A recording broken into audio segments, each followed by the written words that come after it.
అంత కష్టపడి శబరిమల ఎందుకు అడుగుతున్నాం? ఎంత యాతన పడాలండి భౌతికంగా వెళ్ళాలంటే. ఇప్పటికీ వాహనాలు వెళ్ళిన దారి ఎంతో ఉంది కదండి, అక్కడ చచ్చినట్టు నడిచి వెళ్ళాల్సిందే కదండి. ఎంత యాతన పడతారు ఒక్కొక్కళ్ళు, ఎంత యాతన పడతారు. ఆ మెట్లు ఎక్కగలవా, అసలు ఆ దారిలో వెళ్ళగలవా?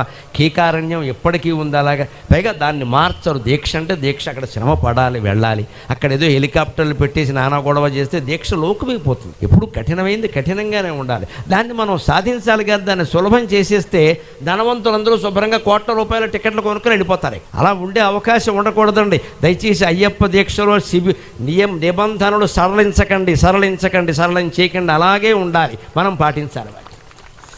దాన్ని ఇంకా సులభం చేద్దాం, జనంలోకి తీసుకెడదాం. పాపులర్, ఈ పాపులర్ అంటే పాపులారా అని అర్థం అక్కడ తెలుగులో. పాపులారా చేయొద్దు. దాన్ని కఠినంగా ఉన్నప్పుడే దాని జోలికి అందరు రాకుండా ఉంటారు. ఆ పరిశుద్ధంగా చేస్తున్న వాళ్ళు గౌరవం పొందుతారు. వారి ప్రేరణతో మిగిలిన వాళ్ళు అందులోకి వస్తారు.